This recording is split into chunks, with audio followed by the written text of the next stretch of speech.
Good morning, everyone, and hello. Hello, everyone. Welcome to the Saturday Roundup for July 12th. Or if you are in Australia or New Zealand, welcome to Sunday morning to you. Or is it still Saturday night? Let me just check. It should be 12, like 2 I think it's 12 or midnight 3 in a.m. Sydney if my little phone is correct there. So Amanda and Melanie are both in the chat, so they can correct me if I'm wrong. But I think, at least if they're on the east coast of Australia, I think it's just turned into Sunday morning.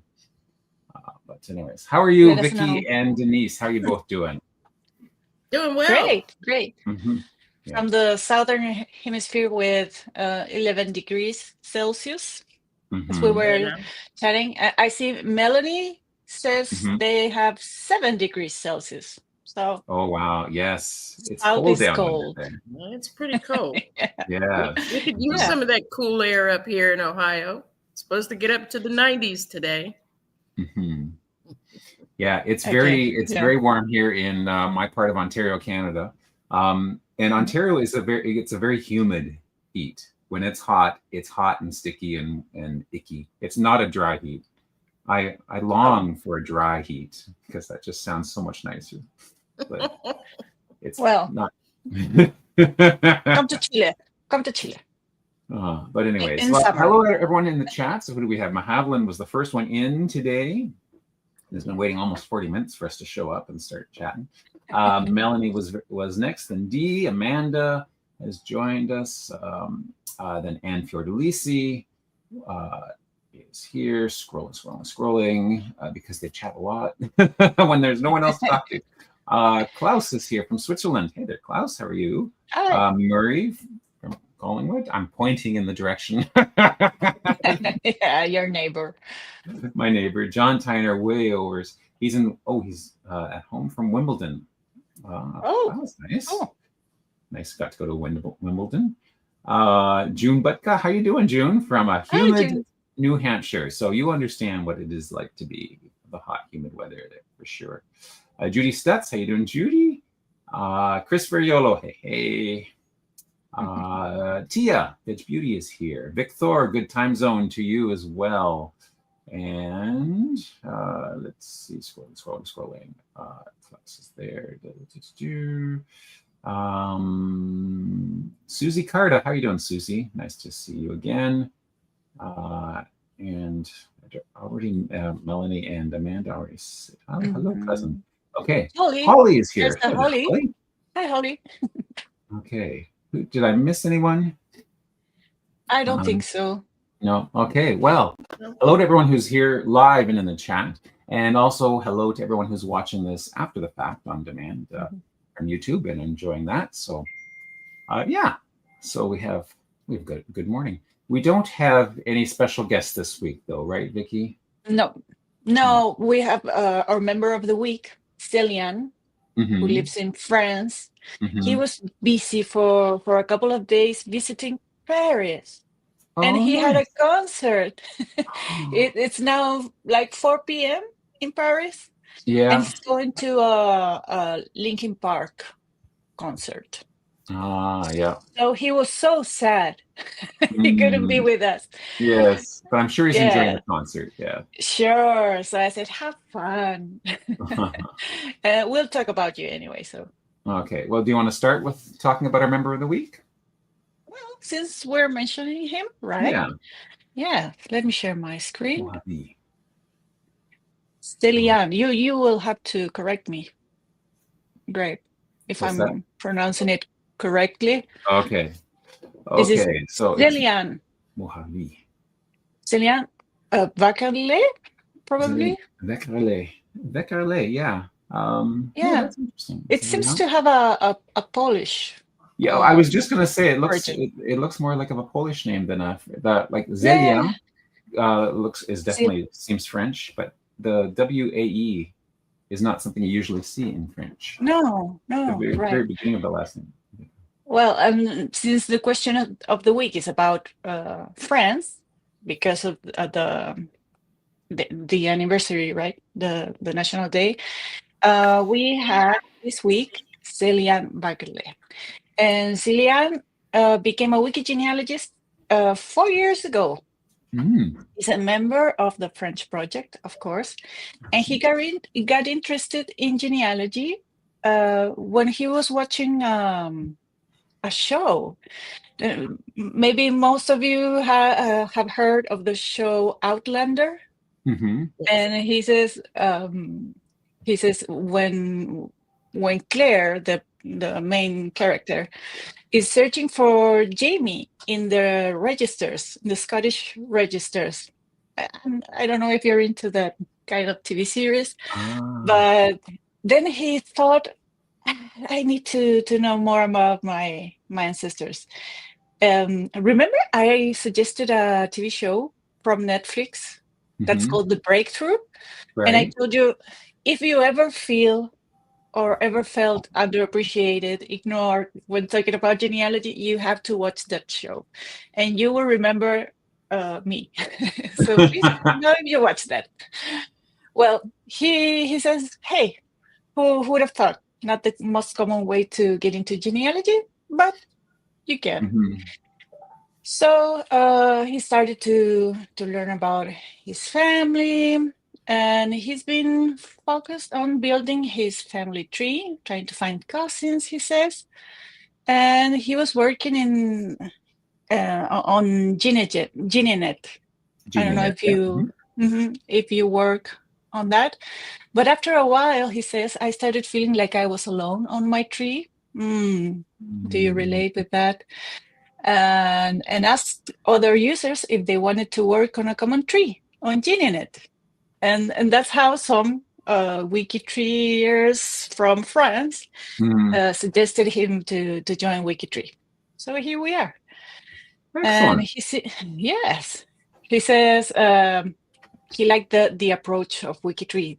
That means everyone working on different pieces of the same puzzle. That's a good catch. Also, good idea for a t-shirt. Yes. Yeah, everyone working on different pieces. And he's interested in the southern part of France, that is Alsace. Alsacia, we would say in Spanish. I don't know how you pronounce that Alsace. in French. Just say Alsace. Alsace. Yes, and because that's where he's from. He was born there. That is next to the French-Swiss border, he says. And well, he's been working on the Bakerle, and he has a Polish great-grandfather born in what is now Ukraine that he's been working on. But I took the Polish thing from his profile because I found that one of our collaborative WikiTreeers told him, oh, sorry, I said Polish. No, it's from Switzerland. Yeah, someone told him that maybe his name was derived from Wackerling. That is a Swiss surname. So that is great. We always help each other. And what else can we say about Celian? Well, he likes Linkin Park since he's going to this concert.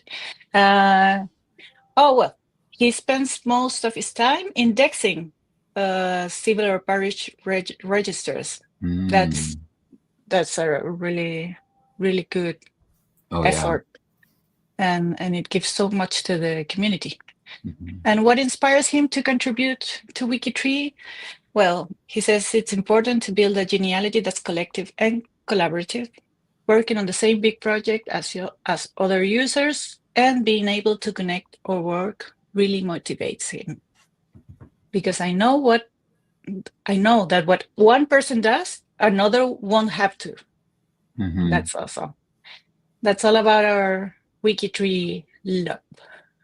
And I would say this is what I want to what could we do to inspire more people? He says he has tried with no results to bring people into WikiTree, but he says we should communicate more on social networks, and that's what we always ask you to do. When we finish this livecast, we will tell you all about our networks and how you can post and share what we do. So please do that and help us. That's a good advice.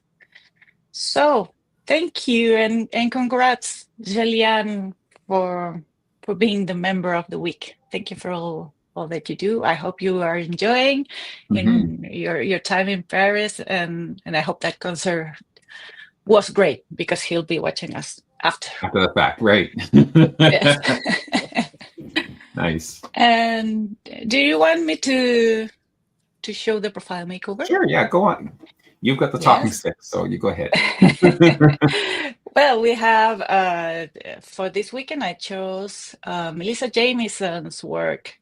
She said that she was looking at John Lennon's tree, and she found that his grandfather, paternal grandfather, had married 3 times. And the first and the second wife were kind of abandoned, and the third one is John Lennon's grandmother. So she took care of those wives. This is Alfred Lennon. He's the father. He's John Lennon's father. Okay. We can watch. This is his picture. They look familiar, right? Looks like a happy guy. Yeah. And this was John Lennon's grandmother, Mary Ann. But Mary Ann was married. I think Mary Ann looks like Alfred. I think he has something about his mother on his face, in his face. Or, well, but look at this photo. This is John Lennon, senior. He's the grandfather. So the great-grandfather then. No, this is the grandfather of John Lennon. Oh, grandfather John Lennon. Oh, that person was the father. Right, yes. Got it.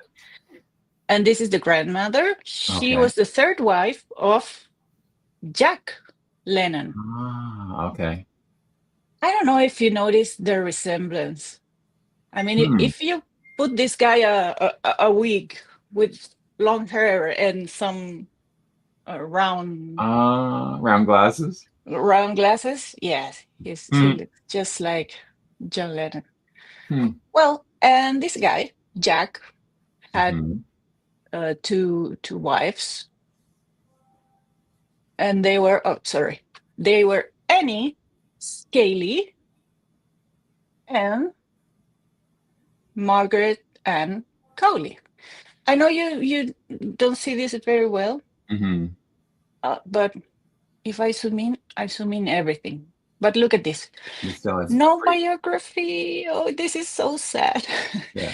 And it was born. Most of the page is just the notes about, like the other parts of things you can do, like collaborations. So when you zoom in on just the profile itself, it's nothing. There's nothing there. Empty. Oh, so Annie was born about 1856, and that's all we knew.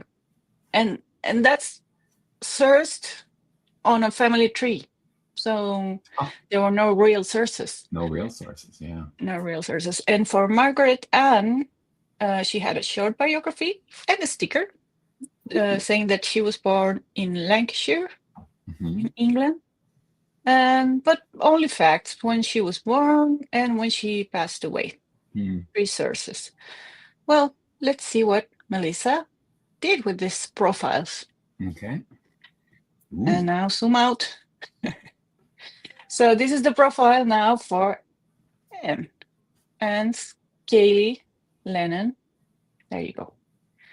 Now we can see a beautiful biography.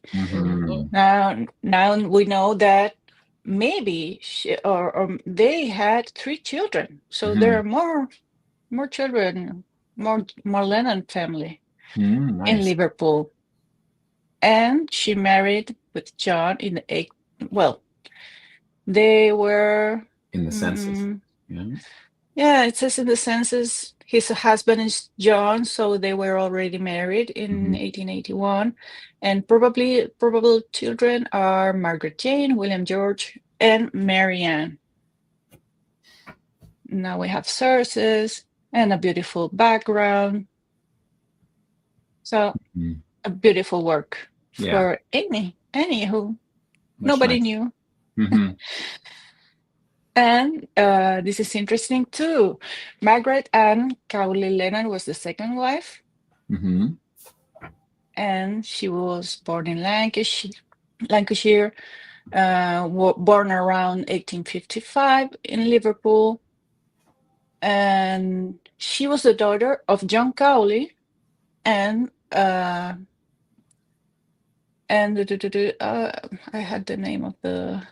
This is interesting because Melissa did the whole work of research, and she put research notes, and she found a different Margaret Cowley who would get confused, and she put them in the bio. So that's what Cecilian was saying.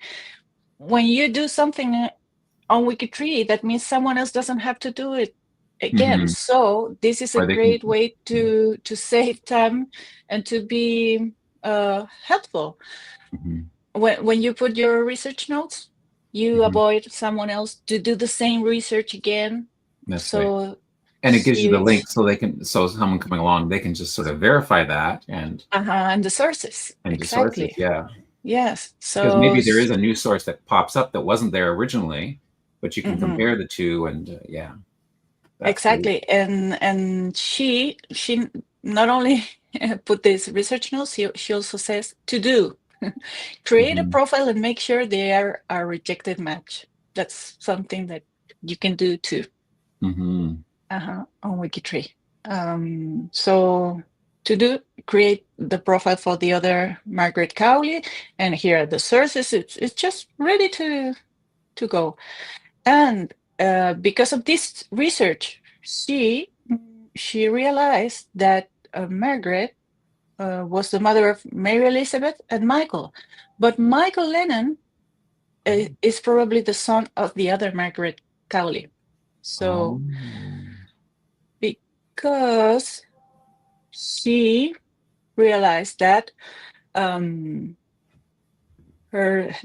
supposed Michael is registered the same day of daughter Margaret, but Margaret seems to be the child of the other Margaret, which wasn't Cowley's, but was or past. Her single name was Loie. So there's some work to do about this profile yet. So if any of you wants to do this generous work of finishing this research, that would be great. So thank you, Melissa, for your work and for this mystery to be solved. I just put the WikiTree ID in the chat there, so great. If people wanted to see that, if they couldn't zoom in quite close enough on their own screens. I already have it zoomed. And that was a good comment that Ozzy made. When you have research notes, it's always good to sign it, put the 4 tildes on there so that it puts your user ID on there. Great tip. Thank you, Melanie. That's right. That's Aussie Melanie from Australia. Aussie Melanie, yes. I like Ozzy. I had an aunt named Ozzy. You just call her Ozzy. Great. That was it. Thanks very much. Yes, I just have to remind you that we're suggesting to work on profiles somehow related to the Beatles this month. So go ahead and read that post and join the challenge. You're still on time. Very cool. Nice. Denise, do we have a question of the week? Certainly. We certainly do. Let me share my screen.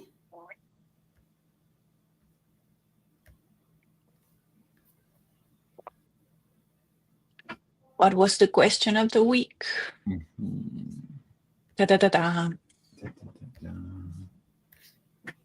Oh, well, did I tap on the wrong thing? Hold on. Oh, Amanda does make a good point that I didn't think of. Yes, it needs to be in the comments before, Greg, because the chat won't be seen after the live show. Yeah, I thought we could see the chat when you watched it after the fact on YouTube. Has that changed in the last year? I remember when you watch it live. Yes. Then you can see the chat, and you can interact with it and stuff. But I'm not sure if that's still a thing, because I don't watch us live. Well, I'm pretty sure I used to be able to watch something after the fact, and there was an option, there was an extra button you could click and pull up the chat, and so you could actually see the chat scroll by. You couldn't interact with it anymore, but you could at least see it. But I'm wondering if that's a feature. Oh, Amanda says it hasn't been available for some months. Okay, so I'm not going crazy. It was available and now it's not? Okay. Yes, but it was if you were watching live. Yes. That's what I guess. Yeah. Yeah, if you were not, you couldn't see the chat. Yeah. Yeah. You can only see the ones that are posted on the screen. On the screen, in the comments. Yeah. Yeah. Well, the question of the week, have you ever participated in a DNA group project? Yeah. No, and I think but I should. Yeah, that's a follow-up from Mag's presentation. So a lot of focus on DNA now with the FT DNA family tree and the DNA piece of it that's collaborating with WikiTree. Nice. We received 19 answers. Oh, good. And this one, I'm only going to read part of it because the first one is from John. Okay. Can you zoom in a few bit? There we go. That looks good. Is that better? Yeah, that's better. Better. Okay. This first answer here is from John. He says, I've participated in more than a dozen DNA projects. Wow. That include Y-DNA, mtDNA, and atDNA. This includes surname, descendant, geographical, and haplogroup projects. John is a former teacher at the Family History Center. So his response, it's tagged as the best answer, and it's really a very good one, but it is a long one. So go read it. Yeah. He does say, though, there are pros and cons for each type of DNA, and I have found myself for that to be true. And how the project is set up and run is very important. And of course, with family tree DNA, you can set up groups by surnames or by locations. And that's one of the things he's also saying is a good thing to do. Goals and documentation must be clear and informative. It must be shared with the members, which is one of the primary goals in genetic genealogy, is triangulation. Working with multiple names and trying to connect multiple names together or multiple people together. So any project that fails to show or explain such is lacking. And of course, with him being a former instructor, I'm sure he brought that home. DNA testing can be used to determine the Y-DNA profiles of biological males, of the descendant surname.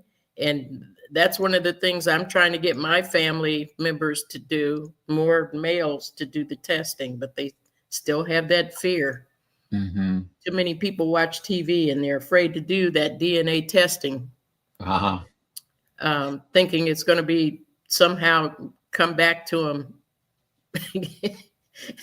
in a negative sense. Well, if you haven't done anything wrong. Yeah. He says, I am 5,734 in group 3. Use a keyword search to find 5734 at the lineage page at the Carpenter Cousins lineage page. So if anyone is a carpenter or a carpenter cousin, there's a link for that. He's also part of the group Descendants of William Carpenter.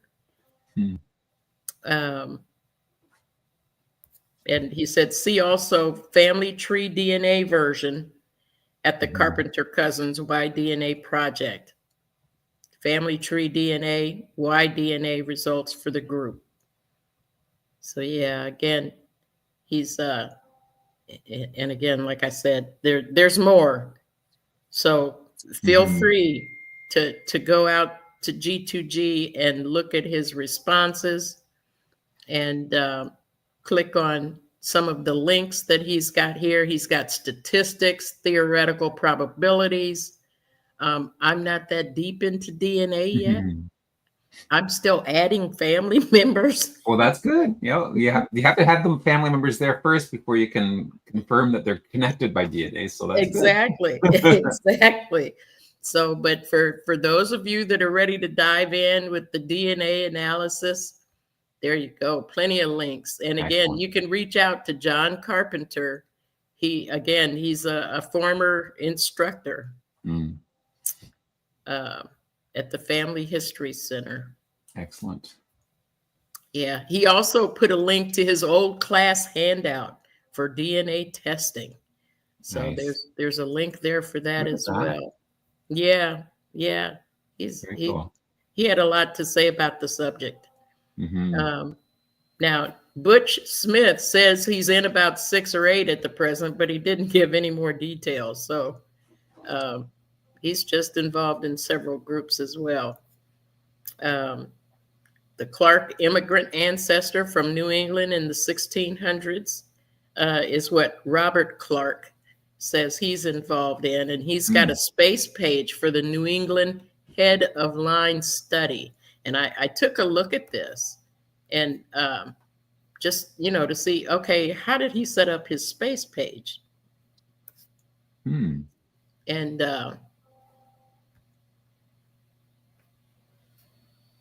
it should be switching over here. Okay. Oh, I see information. It looks like we see you switched. Yes. Yeah. Clark main study. We can't see the top part of the page. We can see photos 0, comments 2, categories 3. That's as high as we can see. Yeah. Because you're only sharing a portion of your screen. Is that right?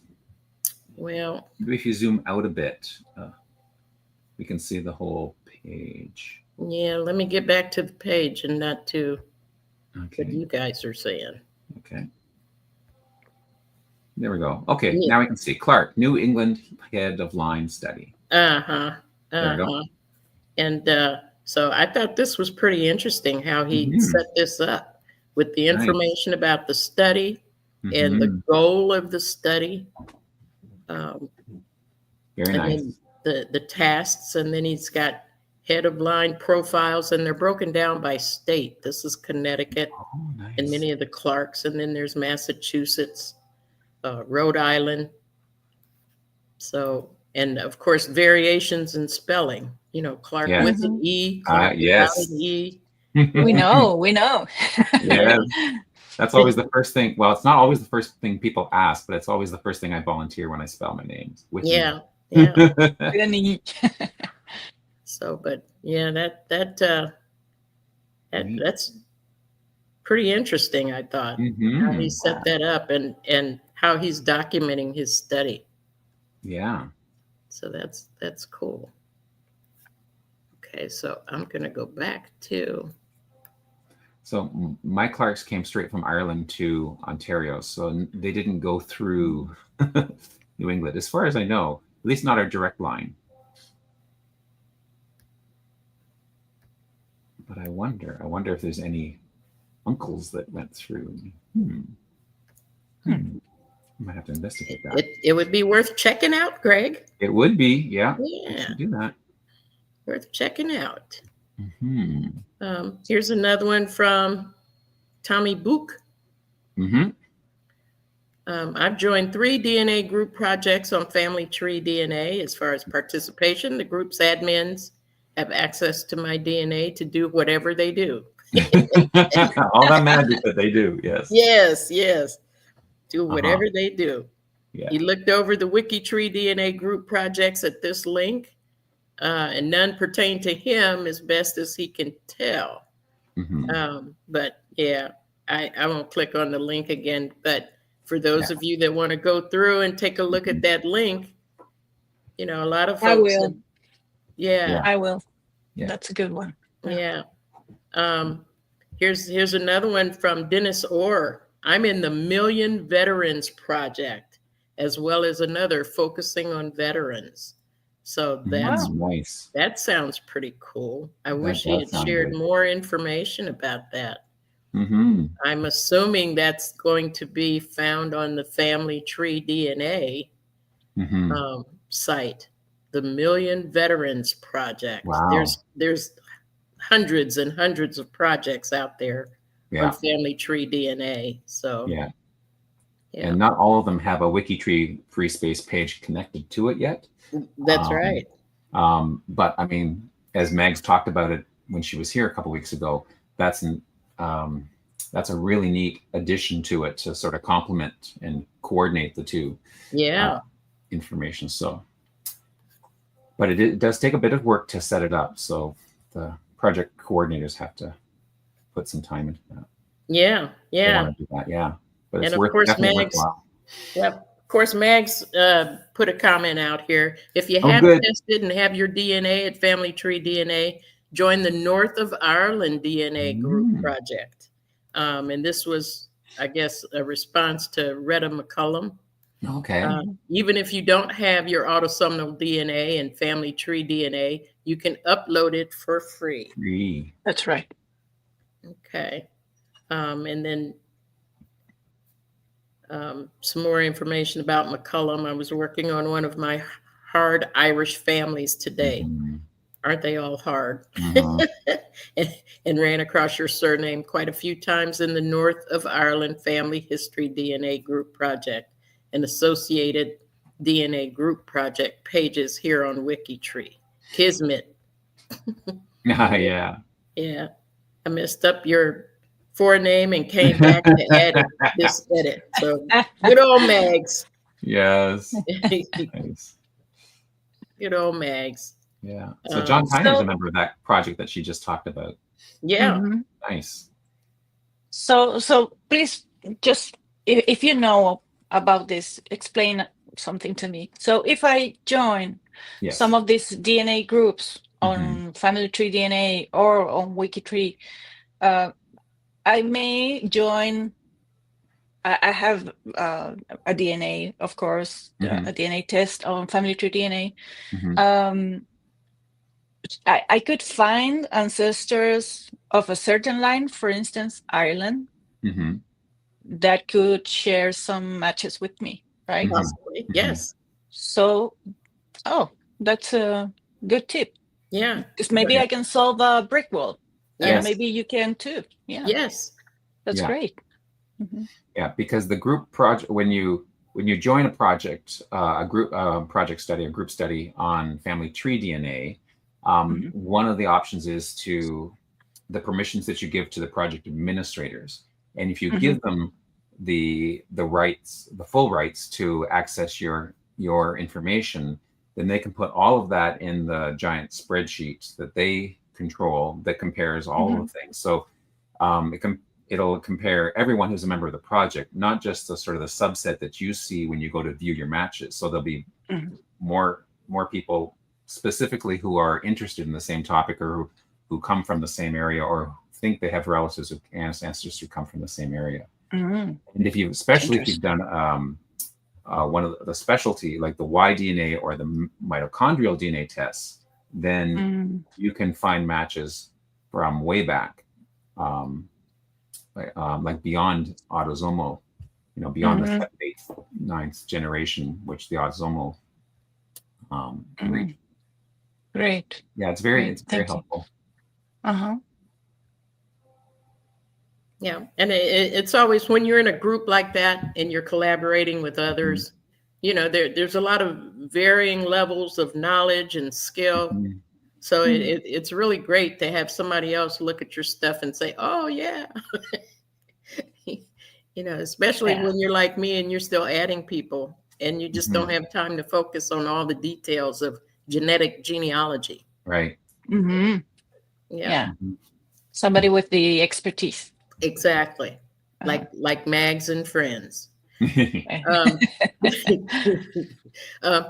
Edison Williams said something about first, Mags, not only did you get her name Retta wrong, but the URL you posted contains tracking information. That should be a massive don't do it WikiTree policy. And he's got 2 flags here, but Mags responded, fascinating. I've never heard of dirty URLs. Leave it to Mags. From what I can find, it's a URL that returns when you do a query to a website for a link. I don't have any idea how I might have picked up that parasitic attachment, but it is gone now. Phew. Yeah. Yeah. So okay, yeah, and I like it calls for one of his superb posts about tracking URLs.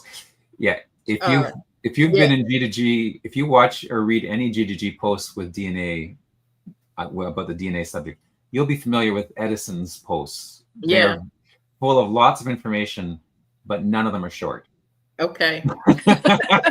So sit down before you read them. Lots of good information always there, but that's an interesting thing. So now Amanda has a question. How do you know if a link has a tracking into it, like one of those dirty URLs? And that's a great question. Edison will answer that, because my clue would be to look at the URL and see if it actually has the place you're hoping to go. Is that the domain, or is it somewhere else that points to it? Like at the beginning of the link doesn't seem to be the place you want to end up in. Right? If you want the end place to be a site on Family Tree or on WikiTree, but the beginning of the URL that you've pasted starts with google.com or abc.russia.com or something strange, then it's definitely strange, definitely not the one you want. But it could be even more difficult to find. So and Mags even suggested he post what are tracking URLs and how we go about cleaning them. So that's I never would have thought of that either. Hopefully when we do source citations that include URLs and things like that, we can look out for those things as well. I can't say whether or not they'd be caught. Yeah, Victor does have a good point. All of those ones will definitely have a question mark and then information after it, which is sort of the parameters that the website uses. Now, a lot of legit places links will still have that question mark. So in fact, if you're on Ancestry and you look in the address bar, it'll always say ancestry. Well, for me, it'll say .ca, but for you, .com or .edu.co.uk or whatever. And there will be question marks and parameters there, and those are legit. But anyways, if it's a strange beginning, question mark, and then a whole bunch of gobbledygook, some of that could be tracking. So that is something you can look up. Anyways, we'll look forward to Edison's G2G post to clarify all of these matters.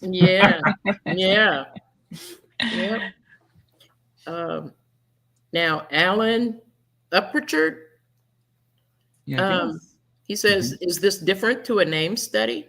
Within a name study, you would typically expect a subgroup of people who have done DNA tests who would fit in this category.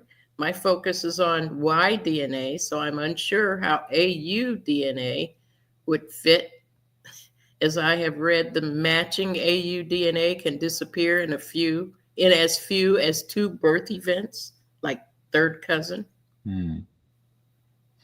So my response to be that, like, so he's right. A name study often would have a DNA subgroup of people who have done DNA tests who share that name. But it can sort of go in the reverse order. You could have a DNA study group of people who share the name, who may or may not be related, but might be related. Like for example, I've joined both the Clark's name group and the Douglas study group. One's my biological side, but one is also my adoptive side, so that people who are Clarks, but they're Clarks because they went through an adoption, still may match me, right? But what was the third cousin? Well, second cousins always share some. I guess there are some third cousins who don't share DNA at the autosomal test at that level. But the advantage of having autosomal tests in those DNA groups as well is that you can find close family matches for sure. But he is right. If you go too many generations back, then the autosomal DNA the evidence isn't strong enough to confirm that. But if you had autosomal plus Y, then it would you might have small matches that the Y DNA sort of confirms, well, that actually is a valid little segment, but it's beneficial. It doesn't hurt. Right.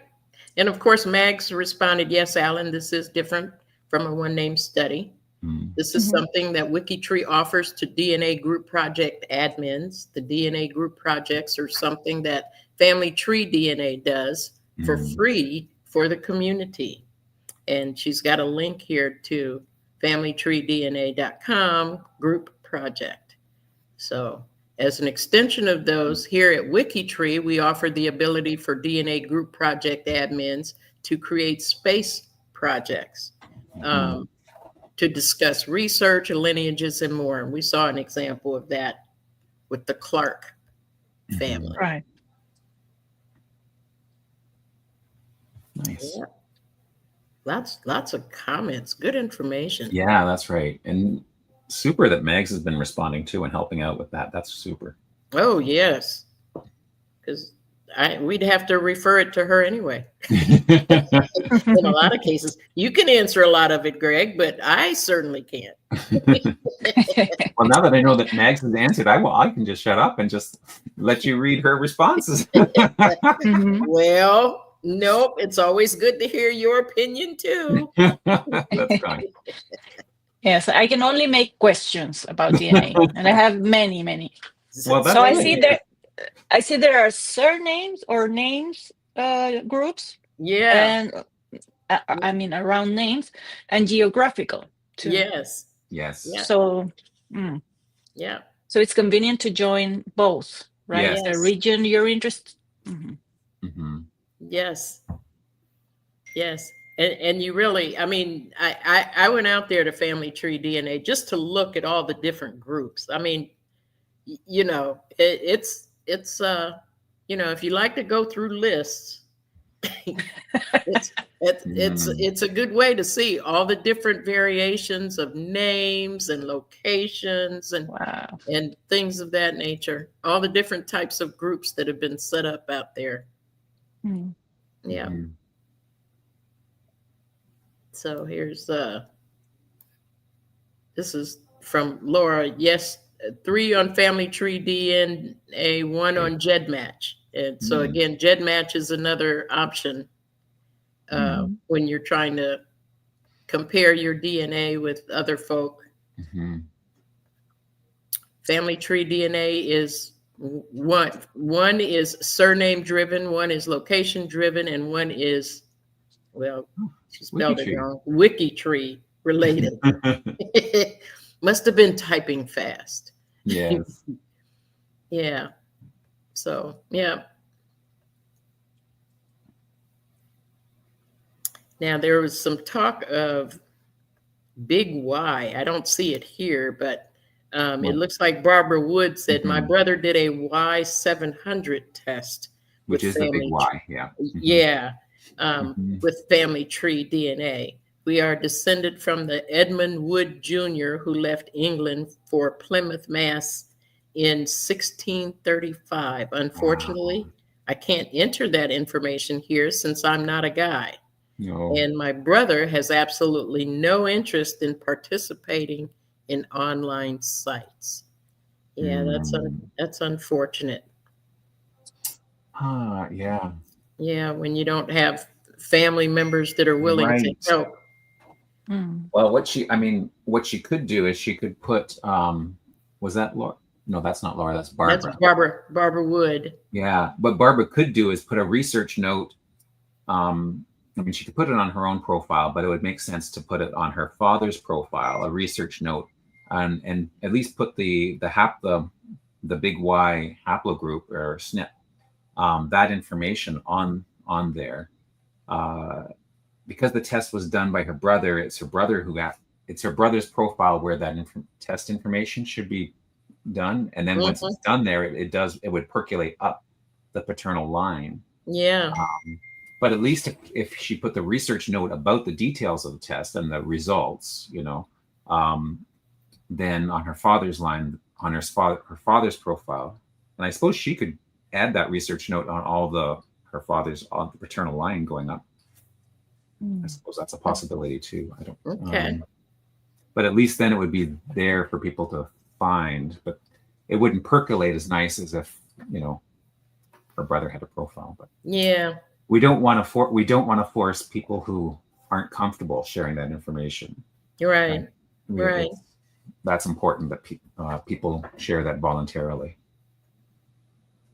Well, William Hull has been doing this for like 23 years. He started 23 years ago. Did his first Y-DNA test at Family Tree DNA, and later on he did the big Y500, and now it's the big Y700. So he says, of course, every upgrade costs money. Yeah. I would have saved a lot if I had just waited 20 years and did the big Y700 first. That's funny. Yes. Yep. So, yeah, sorry, Bill, you spent all that money, but hey, look on the bright side. That's funny. That's good. Yeah. Let's see. The Gibbs surname DNA project proved that 2 descendants were 2 sons of Thomas Gibbs of Sandwich, Barnstable County, Massachusetts, and 2 descendants of 2 sons of Matthew Gibbs in Charlestown, Sudbury, are 100% match at 37 markers. Okay. For me, the DNA test proved that my 3rd great-grandfather was related to his assumed brother, Isaac Gibbs. Awesome, David. I'm glad you were able to make that confirmation. Now, 37 markers is a pretty low. It proves that they're related.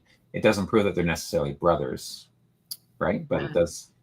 Now, if they've done tests that have more markers,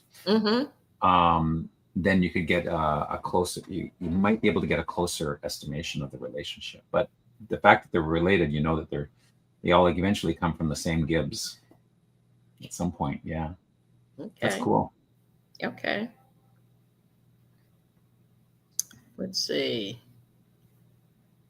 Long ago, I joined my project. This is from Doug McDonald. Y surname project FTDNA called Donald USA McDonald. Found out that I was related in the all-male line to the clan chiefs, and thus an all-male line descendant of Somerled, died 1164, the clan founder. Nice.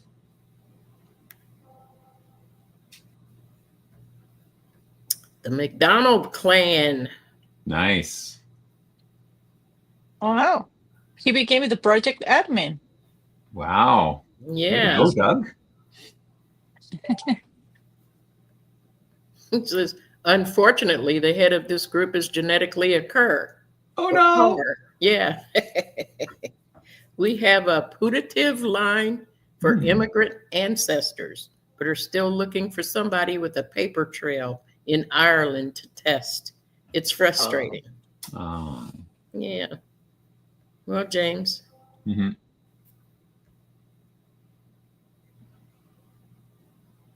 Well, it's James, not Doug. Yeah, it's James. Yeah, Max says some of the DNA group projects here on WikiTree use the power of the space page to work each line individually. They have a main project page, then link off of each other, each space page from the project page. The tables of contents on the main page also serves as a visual of the different lines. I wish there was a link here so we could see an example.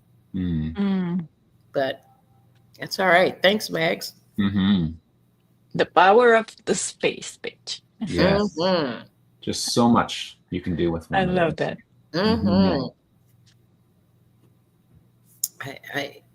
That's a loaded question. I didn't realize there were so many people. so into DNA. Who knew? Who knew? There's another one from Edison. My first participation in a DNA project was in 2001. Okay.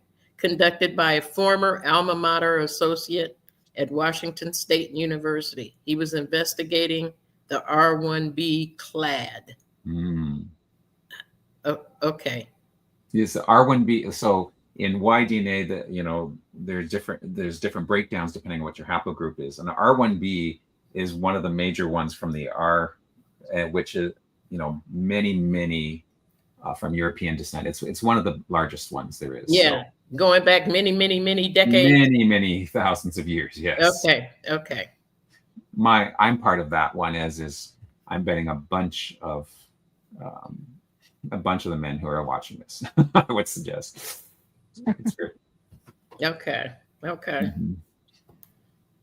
There's Doug McCallum. I participate in 2 Y-DNA projects. We're not hearing a lot from the women. Well, that's interesting. I mean, because the mitochondrial DNA, like studying that line is just as important as the Y. And in fact, it's more important because with the Y, at least many times you have a surname that you can follow. So at least you have some hints. Whereas with at the mitochondrial line, the surname changes every generation. Yeah. Usually anyways. Yeah. So it's much harder, and the mitochondrial DNA is one way to help solve some of and break through some of those brick walls. So yeah. And that's what Doug is saying. That mitochondrial DNA project broke through a brick wall. Excellent. Oh. Yeah. Yeah. Yeah. Okay. And I think I'm going to cut it off here.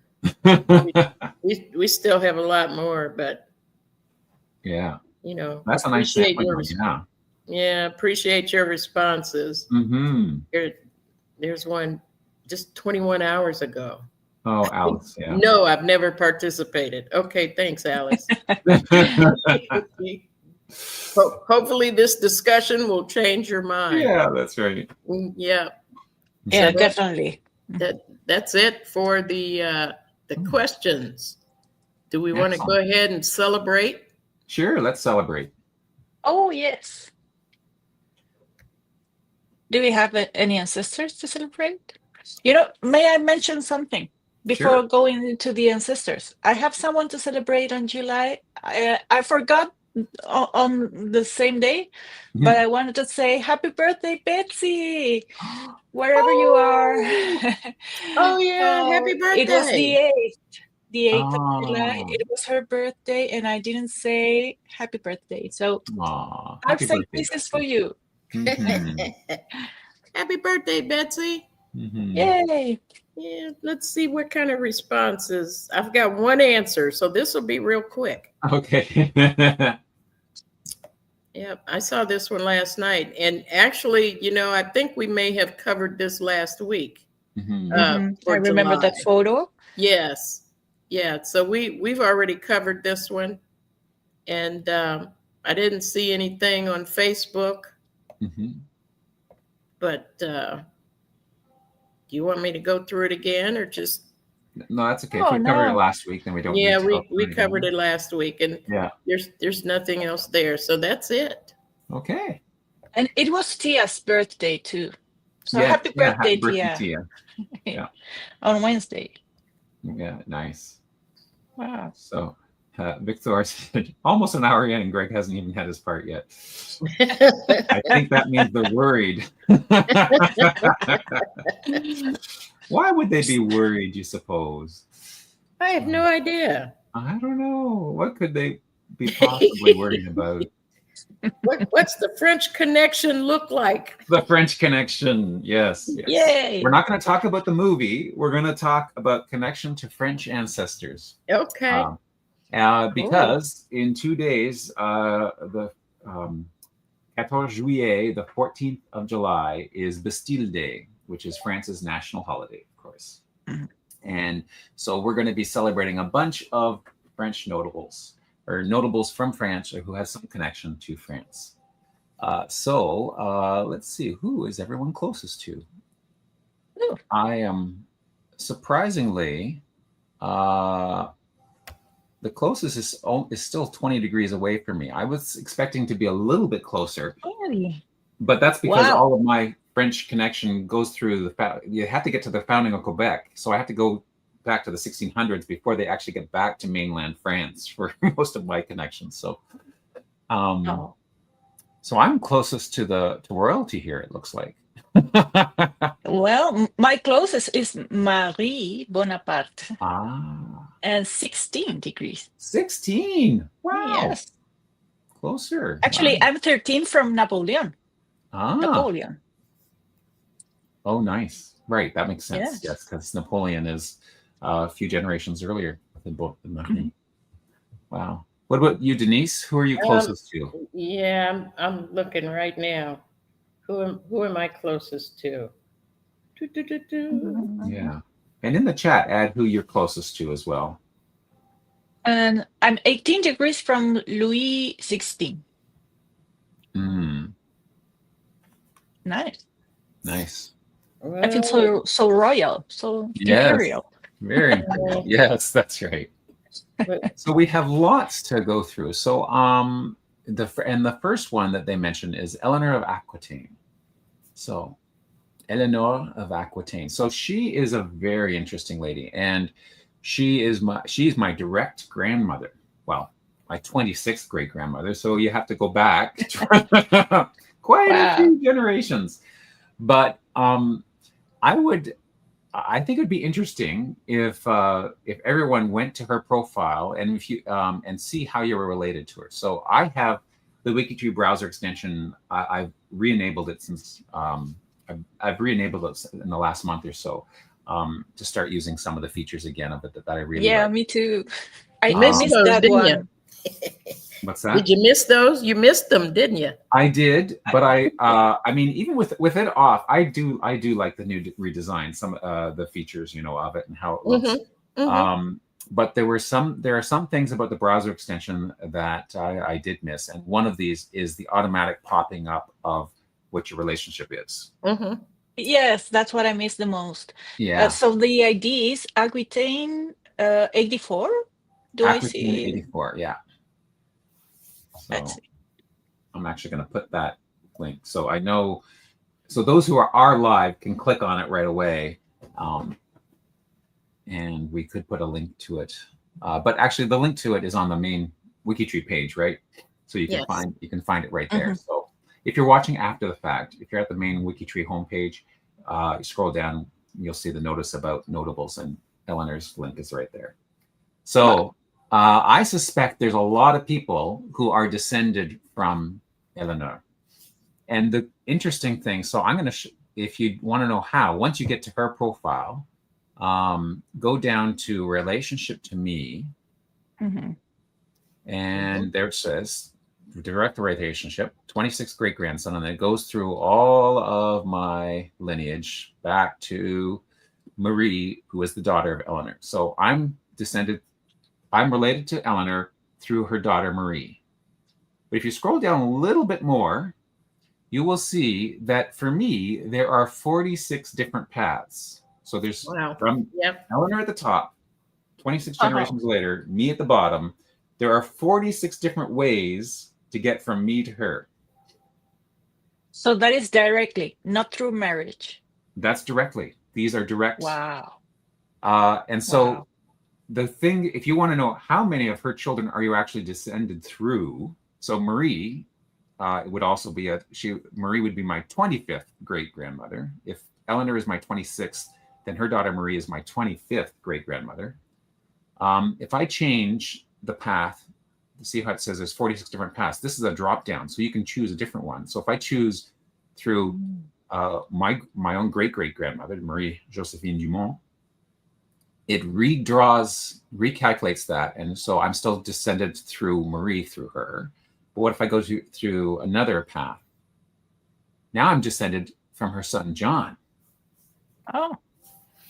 So there's a path, and if I go to a different one, I'm now descended through her daughter Alix.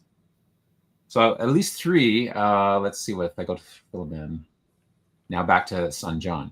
So there's 46 different paths through Eleanor, and if you look in her, so she had 10 children.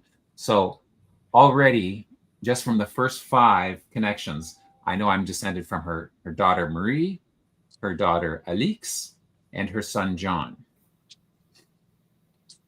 which is kind of amazing. Cool. And what's really interesting is she was married twice.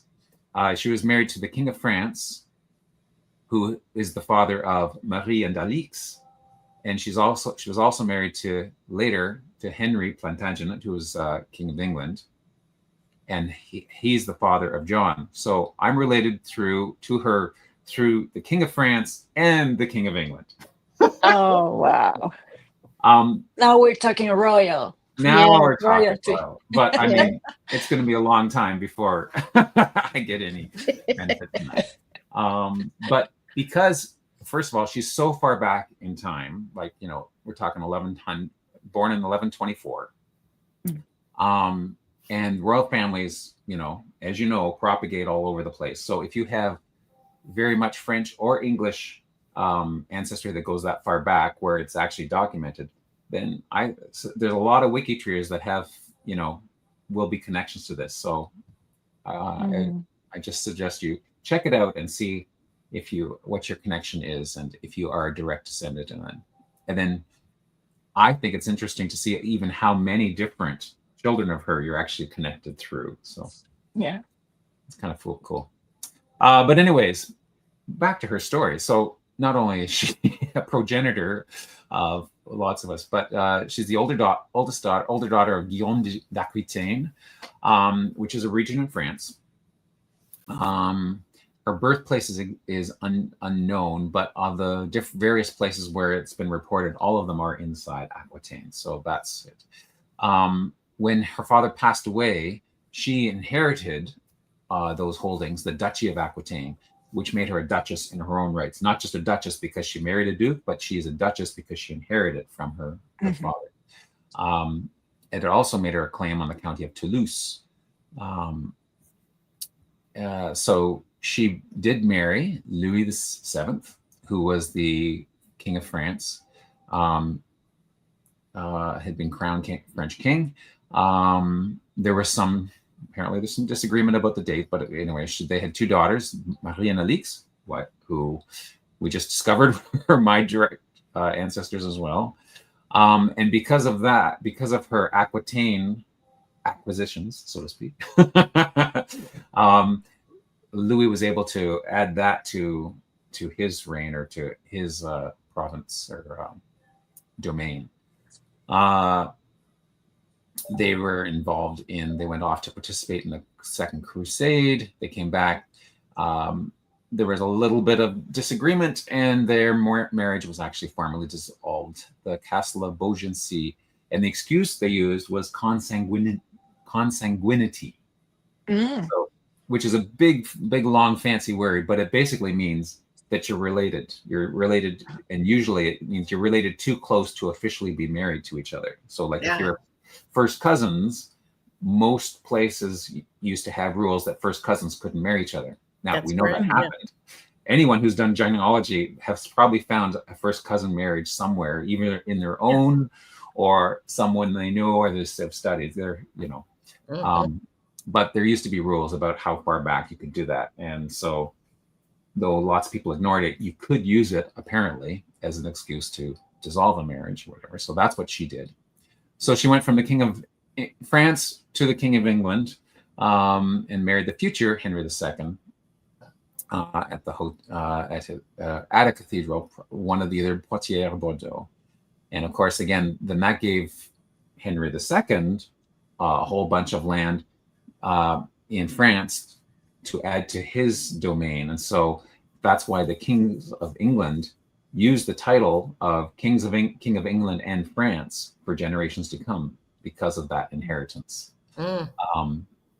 Though, some of them had control over it and could actually do something. And in some cases, it was just it's a title that didn't actually have a lot of effect. They couldn't actually do much if there was an active King of France who was ruling it and stuff. But anyways, a second marriage bore lots more fruit, so to speak. Lots more kids came out of them, including John, my great grandfather, and possibly some of these others I'm also related to. Who knows?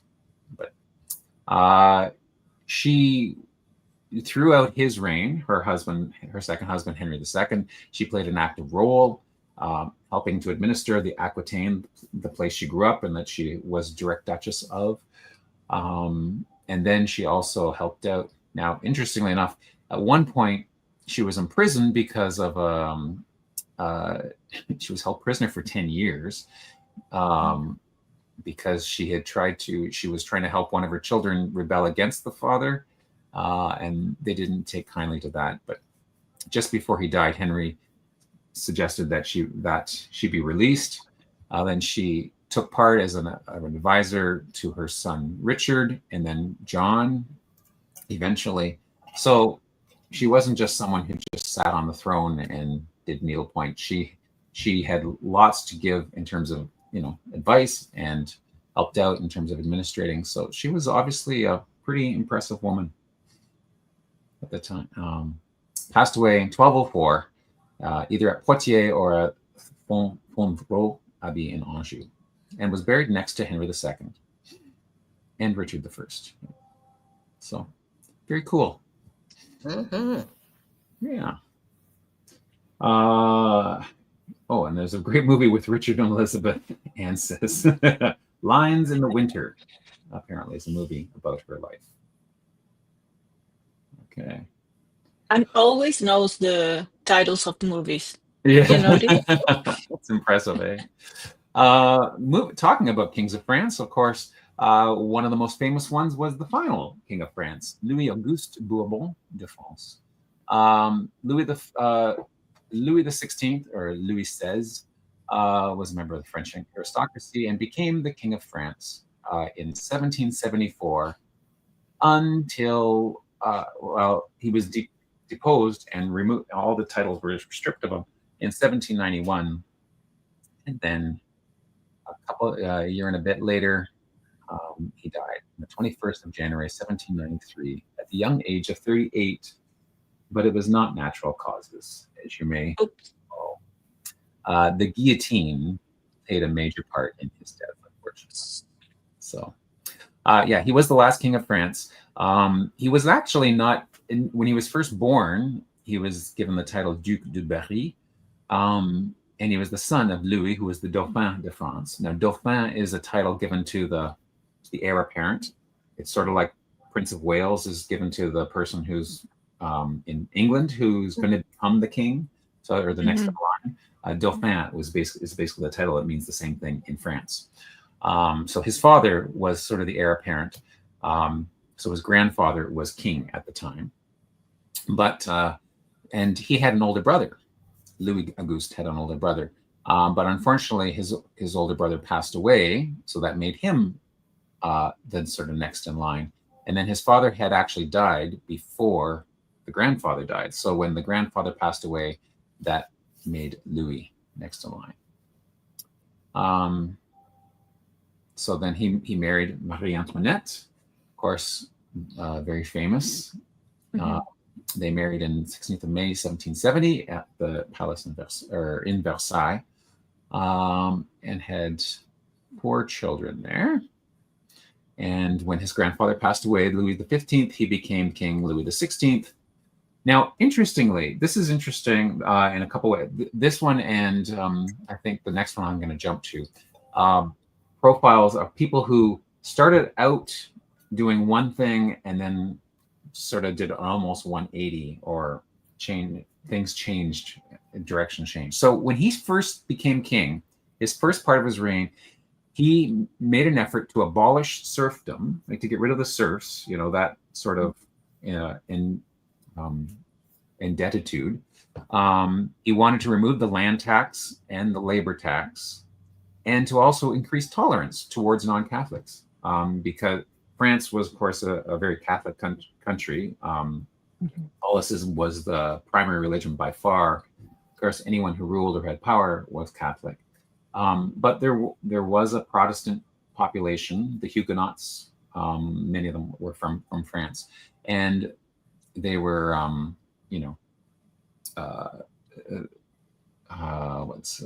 prejudiced against, or they were treated poorly, or didn't have access to power and access. So he wanted to increase tolerance towards them. All of those are great things. So if he had been able to move forward on all of those fronts, things would have been great. He probably would have still been king and wouldn't have ended the way it was. Unfortunately, those reforms were met with hostility by the French nobility, the rest of the royals, and that obviously had too much. He couldn't get beyond that, because I guess he wasn't an ultimate dictator who could just say, this is going to happen no matter what you think. He had to answer to his nobles, and so unfortunately, what started out as a good idea didn't end up. And then he did implement some deregulation of the grain market. So you think, okay, free trade, or like something like that sounds like a good idea, but it had an economic disaster. It increased the price of bread, and then when the bad harvest came, food scarcity, people get hungry, people get angry. And anyways, he also supported freedom in North America. What used to be New France, Nouvelle France, had been captured by England 10 years earlier, or more, just a little bit more, in 1763. Quebec fell to the English, and he supported them trying to get rid of the English rule and independence. Also supported independence in the States, the revolution there. So that cost him, and all of that led to 1789, the French Revolution. So all of these sort of things, he started with good intention, it looks like, and that's kind of, yeah. Anyways, he was ahead of his time. Too liberal for nobility, maybe. That's right. But yeah, advisors, and I think so, his wife was known, or at least rumored to have, extravagant taste, so that didn't help anyway. So he was deposed, and then he was put on trial, and then executed by the guillotine. Very sad. So there we have it. So let me just jump ahead to where's Pierre? Nope, not him. Wait a second. Where's one? Let's see. Robespierre. What's his first? Maximilian. Okay. So the other person was involved in the French Revolution from the other side is this Maximilien François Marie Isidore Robespierre. Yeah, you're going to hear a lot of French. He was born in 1758 in Saint-Marie-Melaine in Artois, France. Interesting. Someone put this note. His parents were married at the time of his birth, but only since January, and he was born in May. So someone did the math, and actually, it means he was conceived before their marriage. Well, I mean, true. I don't know if I would necessarily add that to the bio. He was premature, maybe. He was premature. Well, first babies don't take as long in the oven, so to speak. I've heard someone say that. Maybe. There's something about the miracle of, weddings and stuff. Anyways, I just laughed at that. I thought that was interesting, pointing it out.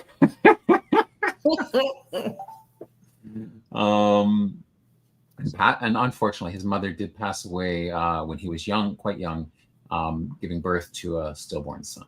And then his father abandoned him. He was raised by grandparents and aunts and uncles. He became a lawyer, joined politics, and he was part of a group called the Jacobins, the Jacobin Club, and voiced many ideas in support of the Declaration of Rights of Man and constitutional provisions. And he was the one who coined the phrase, or the motto, Liberté, Égalité, Fraternité, which was the catchphrase for the revolution, of course, which translates to freedom, equality, brotherhood. Now, interestingly, so where is it here?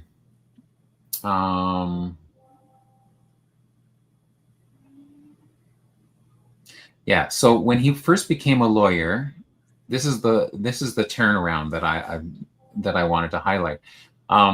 So when he first became a lawyer, he was so poor he couldn't rent an office, so he worked out of his uncle's house.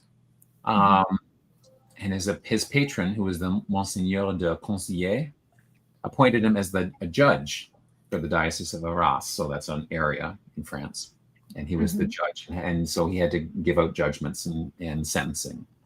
And he resigned from that position because he had moral issues with sentencing criminals to death. So think of that, okay? So he did not want to sentence people to death. He thought that there was something morally wrong by doing so. Fast forward 10 years later, he's part of the revolution. Liberté, Égalité, Fraternité. He's part of Versailles, Louis XVI, was indecisive on the revolutionary demands. I mean, if he'd given into some of the demands, then things could have gone differently. But he didn't act, and so was attacked by the angry mob. And they were holed up and then returned to the palace in Paris. It was argued that some people thought that the king should return to power if he agreed to the constitution they had driven him up, but others, including Robespierre, did not agree to that. And the protests turned violent, and then became Robespierre. This guy here was elected to the Committee of Public Safety. Now, if there was ever an Orwellian term used in history, this is one of those. And what I mean by that is George Orwell's 1984 book is famous for titles that mean almost the exact opposite of what they are. So the Committee of Public Safety, basically what they did is they rounded up enemies of their enemies, their political enemies, and executed. They executed 17,000 people over the next 11 months. So this guy, who, as a judge, had moral issues with sentencing people to death, all of a sudden was part of the group that executed thousands. Like, what a role reversal. My goodness. Anyways, but at some point, eventually, members of the committee thought, well, maybe this guy's gone a bit too far. And so he was arrested, taken to prison. And then he himself was executed at the guillotine, which is probably a fitting end too. But wow. I mean, I knew about all this stuff, but reading about his original, moral quandary early on, how ironic that is. Interesting. Well, because he was protected by a group, but when he individually had to make the decision, he didn't want to. Yeah. Interesting. Okay, so let's see. Let's go through some of these other ones. Now, this is a really interesting one. Frida Josephine McDonald. She was actually born. She is actually American, born in St. Louis, Missouri, 1906. But she's a world famous rags to riches, American-born French dancer, singer, and actress. First African American woman to star in a major motion picture, Zuzu, in 1934. And the very cool thing is, at the height of her fame, she was a spy. So she has a very interesting life here. Let me just highlight a few things from her profile. This profile is really well done. Josephine Baker, her maiden name, she was born McDonald. She's known more famously as Josephine Baker. So she born. Okay, so look at this. Born in 1906. 1906. She was first married in 1919. So you do the math. She was only 13 years old. Yeah, she was a young girl. Very young. She married Willie Wells, who was living with her family at the time. So her mother had remarried to someone named Arthur Martin, and I guess he was living in this house, and they fell in love. They got married anyways, but that was short-lived. But then just 2 years later, at the age of 15, she married a second person, William Howard Baker, who was a Pullman porter, so worked on the trains. At this point, she had already been recruited to dance in a vaudeville show, and then her troupe went to New York City, and that when she headed to New York City, she left her husband there. So she left number 2 behind. They divorced in 1925. But she'd already started in business, or in show business, using the last name of Baker. That was her legal name at the time, Josephine Baker. So she kept that throughout her show business years, even after she divorced. There was a Harlem Renaissance in New York at that time. She performed at different places. And then there was an opportunity to tour in Paris because things had worked out so well. So she went to Paris, was an immediate success. The review that she was part of introduced the Charleston and helped popularize jazz music and Black culture in Europe. Became a lot more popular. She toured Europe. She starred in the Folies Bergère, which is a very famous playhouse in Paris. And if you've made it well there, then you're really well known. It's as important as, say, Broadway in New York, right? Okay. She was increasingly more popular in France through the 20s and the 30s. Not as successful in the United States. She starred with the Ziegfeld Follies on Broadway, but the reviews were disappointing. So she returned to Europe and stayed there. She married a French businessman, and because of that marriage, then she became a French citizen, and had to give up her American citizenship. So she, in 1939, when France declared war on Germany, she was living in France, and she was a French citizen. And she was recruited by the 12e Bureau, which is the French military agency, as an honorable correspondent. But this is the cool thing. She had initially publicly supported Mussolini's invasion of Ethiopia. I'm not sure why, but the Axis powers, those Germany and Italy, assumed that because she had supported Mussolini initially, that she was one of them and on their side. And so because of that misconception on their part, she was able to go back and forth and smuggle information back and forth. A spy, yeah. She wrote, I love this, and Betsy would love this too. She wrote messages in invisible ink on sheet music. Wow, yeah. Because she was a dancer and maybe a singer, and probably a singer as well, she would have access to sheet music. And who would think to look on sheet music for secret messages? I'm going to have to check out all my sheet music to see if it glows in the dark. It's so cool. And then she smuggled out microfilms of German military installations by pinning them to her underwear. I mean, I wouldn't dare do that. But ouch, yeah. Immigration officials who, recognized her star power didn't look really closely at the diva's luggage. So you could sneak all things in and out of the countries. Then she went to the French colonies in North Africa, which would have been part of the war right at the time, for health reasons, because of, I guess, the war. Is it like going to Arizona? Why lots of people go to Arizona for health reasons. They went to the North Africa, but real reason helped out with the resistance still there.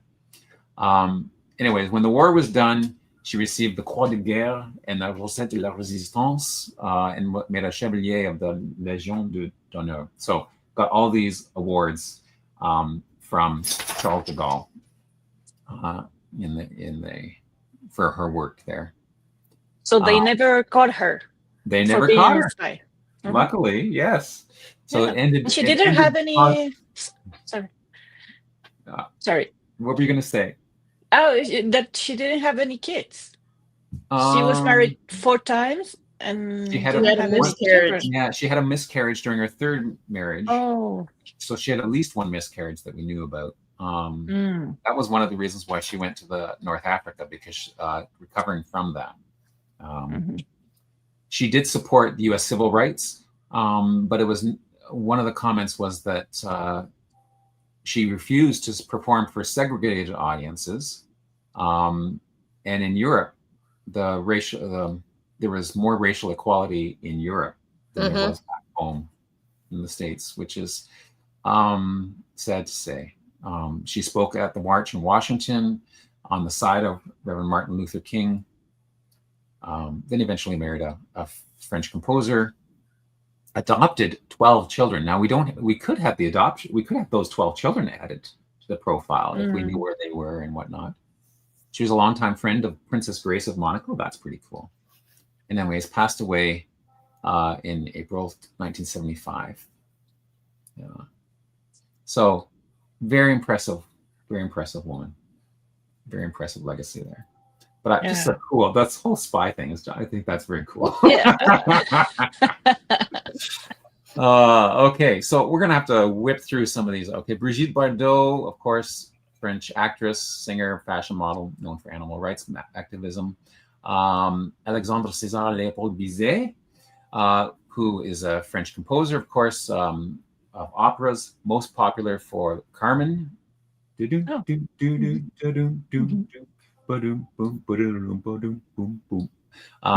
go. I hope I don't get taken down by YouTube for infringing. But anyways, another one is well known as Les Pêcheurs de Pearl, or the fishers, the pearl fishers. Then we go on to, let's see. Oh yeah, Marie Bonaparte, who you said was your closest, Vicky? Yes, mine. Yes, at 16. Yeah, and you're closest as well. I'm 19. 19, excellent. So she's a distant cousin of mine. And with a name like Bonaparte, you wonder, well, is she related to Napoleon Bonaparte? Must be. In fact, she is. And here, so if you go to their common ancestor is Carlo Maria Bonaparte, who was her great grandfather. And you can see in the list, there's Napoleon was his 4th child. And she is descended from Napoleon's brother, his brother's son's son. So here is her great grandfather's brother was Napoleon. So that's how she's related to Napoleon. Oh, good. So, so she is listed as so she's a princess because she married her husband was George of Greece and Denmark. He was a prince of Greece. George, Prince of Greece and also of Denmark. So she was a femme de lettres et psychanalyste, a disciple de Sigmund Freud, and contribua à propager la pensée en France et en Europe. So she was a psychoanalyst, a woman of letters, learned woman. She studied with Sigmund Freud and helped contribute and propagate that knowledge throughout France and Europe. So she was quite a learned woman, and then married a prince, a Greek prince, and so was connected to the royal family through there as well. So, question. Yes. Her entire biography is in French. Is there a way to read that in English? There is. So one way you could do it, if most browsers now, if you right-click on them, there is a translate option. So if I just click translate to English, it will take a moment, and then it'll translate the whole thing. There it is. How about Woman of that? letters, psychoanalyst, disciple of Sigmund Freud, whose thought she helped to spread in France and Europe. So, I mean, that direct translation is a little awkward. I mean, it's a literal translation. But, you know, you get the idea of what it meant, right? And there it is. Her Highness Princess Marie married His Royal Highness George, Prince of Greece. There we go. So that's one way you can do it. The other thing you can do is, so there she is. François Marie-Louis Boulle. The other thing you could do is you could copy the French biography and then translate it either directly or with the help of Google Translate. And then just tweak the references, which is exactly what I did to this profile. Okay. You notice? You edited the biography by adding the English translation. Yes, I did. Great. So here's the biography en français. Boulle est un écrivain français notamment connu pour ce roman Le pont de la rivière Kwai et La planète des singes. So if we flip down, like this was a really well done and well written biography. And I thought, well, I want people to be able to read it in English if they don't know the trick about right-clicking and doing the translate thing. So I did that for you. And yeah, so he's an author, and if you, his two best-known novels made into huge hits in the movies: The Bridge on the River Kwai and Planet of the Apes, which seemed two very different novels, two very different movies. But maybe there are themes. If you think of how the movie Planet of the Apes ends, maybe there's some themes there that have some connections. I don't know. But I did add a note right at the beginning of my translation that I had used. I did use Google Translate to do this. I didn't translate it myself. And I said it's the initial English translation because I read through it and it looked okay to me, but there may be places where it could be reworded to make better sense or to be a little less awkward. So that's why I wanted to give credit for the fact that I used an outside tool to do this. Not necessarily AI, unless you count Google Translate as AI, and it's sort of, I guess, kind of that way. But anyways, I wanted to make sure that I give credit for doing this. That's awesome. WikiTree never ceases to amaze me. Yeah, and it's not that easy just to copy and paste no, the because text, you have to fix the links, you have to fix the sources. Yeah. So for each of the references, because the references, like there's the original, like there's a beginning of a reference right here. Let's see, let me just highlight that part, right? That's the original reference en français. Okay. And when I did the translation, of course, it was like that. In fact, it actually changed the name here to Birth. So it didn't even work right. Okay. So what I ended up doing was, if I scroll down to the English part,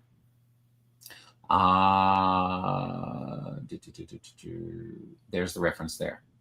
So I got rid of the whole reference. I got rid of all the details of it and just added this. So if you have a named reference in WikiTree, right? If you refer to it multiple times, you can just put in the name equals, and then you put a slash at the end, right? And I did that for all of them, and almost all of them worked, but there were two that had issues, and this was one of them because it had also translated. It knew that naissance was a word that means birth, so the translation translated that little piece, and so it couldn't find the original So anyways, I had to change that. So it's there is a little bit of extra work involved when you do this, but it was definitely worth it. I think. Totally. Yeah. So the cool thing about this, let me just get back to his profile. That I wanted to say. So Bridge Over the River Kwai, story about being prisoners being. It's basically prisoners in a prison camp making an escape, and that was taken directly from the fact that that happened in the Second World War. He worked in Malaysia. He was captured and taken prisoner, and then he escaped. So he had some real life experience in this whole thing that helped him out with his novelization. Moving on, we have Alexandre Dumas, who was the author, another well-known author, born in 1802, passed away at age 68 in 1870. One of the most famous French authors of all time. Many of historical novels, including The Count of Monte Cristo and, of course, The Three Musketeers. So again, all of these profiles were really well done. So I recommend highly you reading them and checking them out. But I love when the images are like this, where you sort of see a silhouette, so they just sort of pop out in the middle of the profile. I think looks cool. Then we have André Michelin, André Jules Michelin, French industrialist who, with his brother Edouard, founded the Michelin Tire Company. So, did you realize your Michelin tires came from France, or came from someone from France? Lived all his life in Paris, Then we have Alain Prost, born in the 50s, is alive. C'est un pilote automobile français. Il a été 4 fois champion du monde des pilotes de Formule 1. So he's a race car driver, Formula 1 driver, famous French driver. And has an older brother named Daniel. He won 51 Grand Prix at the age, after 13 years, 13-year career. Then we talked about Robespierre already, and the last one is Anne-Marie Grossolz-Tussaud. So known as Madame Tussaud, French sculptor, famous for her wax sculptures from the Madame Tussauds Wax Museum. So the original Madame Tussaud. Here she is. But there are many museums. There are. The very first one was in London, but there are all over the place. There's a Tussauds Museum in Niagara Falls. Even Niagara Falls, Ontario, Canada. I don't know if there's one in the U.S. across the border in Niagara Falls, New York, but yeah. Do you have a Madame Tussauds in Chile? No, we have no. Okay, so those are your connections. Awesome. Yeah. So lots of stuff going on. Oh man! Wow. Nice. And interesting stories. Complexion. Oh, nice, Murray. Yeah, very good. Let's see. Yeah, a little waxy, I guess. Very nice. Oh, that's funny. Okay, I want to hide that. I want to hide this comment there. There we go. Very cool. Okay, so lots of things coming up this week. I'm just going to jump straight to the social media post. So thank you for doing that. There will be a question of the week coming up on Monday. The one name study this week will be Maxwell. There'll be another connection checkers, which will be announced on G2G on Tuesday. Oh, the one place study is Canadian, Briscoe, which is a place in British Columbia, beautiful British Columbia. Beautiful Briscoe in British Columbia. We kick off the Connectathon starts on Friday, but it'll be the highlight that'll be talked about on G2G on Thursday, Connectathon. So then we have a whole bunch of WikiTree or Hangouts that we will be doing over Friday and Saturday. We will not have a roundup here next week. Right. But we will have lots of Hangouts throughout the weekend. So please enjoy that. And you can share the news about the Connectathon using the links for every social network Yeah. Yeah. So all of these links will give you links to share on all of these various social networks. So the first column, share it on your Facebook profile, share it on your X, formerly known as Twitter feed, Mastodon, Blue Sky. I don't know what that is. I think that's Blue Sky, maybe. Yeah, I'm not sure. I think it is Blue Sky. Yeah, Instagram. No, wait a second. No, LinkedIn, Instagram, That's LinkedIn. Threads, TikTok. Wow. And YouTube. And then YouTube, you can watch things live on the YouTube. There's the links there. Yeah. So yeah, so we'll have lots of stuff. Then the Hall of Famer Katie Lang, nice Canadian there. And there's a Meet Our Members on Saturday. A post about it. Yeah, we'll be with that. Also coming up this week, which isn't on here, but is actually happening, is on Wednesday night is the rock reveal for those who were rocked. Random acts of WikiTree kindness. From June, the reveal will be this Wednesday night at 8 p.m. Eastern time. And Vicky and I were very kindly chosen to be among those who are rocked. So we're looking forward to seeing that. And awesome. Patty Waldron, who nominated both of us, was also rocked. So we thank Patty for nominating both of us. And we look forward to seeing what's happening. So that's Wednesday night. And then Thursday at noon, there will be the reveal from the WikiTree challenge that just wrapped up this week. Catherine Willison was our special guest, and we got her over 2,000. Her CC7 is now over 2,000, and all of those things will be revealed on Thursday at noon. So please join us for that as well. I do want to mention they're going to rock you, Greg. You're already related to everybody. I know, but I don't have all the relatives down there. So I have been neglectful in some, especially my adoptive family. I hadn't added all of those. So I think Anne Fiordalisi said she worked on some of my adoptive side, and other people worked on my biological side. So I'm very curious to see what's happened. I do notice that my CC7 is higher than it used to be. So okay, mission accomplished. Yes, that's right. I do want to make one other little announcement. Mention there's an upcoming conference that I'm part of the organizing committee for, and actually Megs and Jamie are also part of the organizing committee. It's called the East Coast Genetic Genealogy Conference. And, last year it took place in Baltimore. This year it's totally virtual. And so the program has just been announced, and so I'd invite you to check that out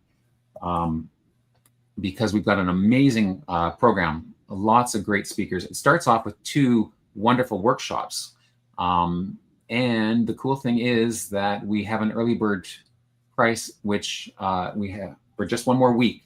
The early bird fee is you can register for. So if you register now, within the next week up until July 20th, you get a discount. So it's going to be a conference. It's all virtual. You don't have to travel anywhere. You don't have to worry about accommodations or anything like that. You can do it from the comfort of your own home. And so that'll be a wonderful event. So I just thought I would share that. Awesome.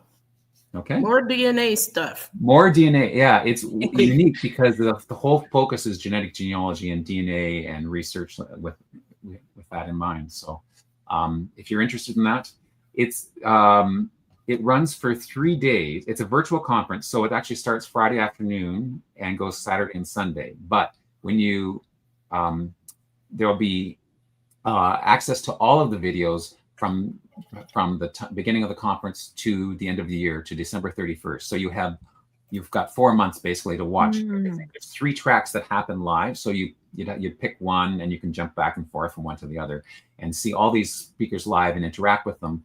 But all of those are recorded and will be available for viewing afterwards. So you can be at the connecting, and then you can watch the videos. Yeah, except it's in September. This happens in September, not next week. Oh, it's September. Oh, yeah. You sign up this week, and you'll get the early bird special. But the conference itself doesn't happen until the second week of September. Oh, sorry, I missed that. Yeah. Yeah. So great. Yeah. Anyways. So awesome. There you go. Cool. Yeah. Ooh. Now the videos, no, you have to subscribe to be able to watch the videos after the fact. Of course. Yes. Right? Yes. Yes. The videos are not going to be free if you haven't subscribed to the conference. So yeah, you have to pay your ticket. You have to pay your ticket. And it's in US dollars. I think the fee there is in US dollars. But anyways, enough about that. Thank you everyone who's joined us and who's stuck with us still. Thank you, Vicky and Denise, again for putting up with me. And Of course. yeah, 45 minutes? I didn't mean to go. I thought I tried to go faster. Well, yeah, you did. You were faster. Yeah, great effort. There were just so many cool things about some of those profiles, you know. Yeah. Yeah. Very educational. We always learn. Yeah. That's right. Okay. And so see you next Wednesday. Zoom, Alabama Tune Zoom in an hour and 15 minutes there. Mm-hmm. Yeah. Oh, thank you, Anne. Anyways, have a great week, everyone. Weekend. We'll see some of you. I'll see you, Vicky, on Wednesday night. Wednesday night. Yeah. Right. Take care. Thank you for sticking out.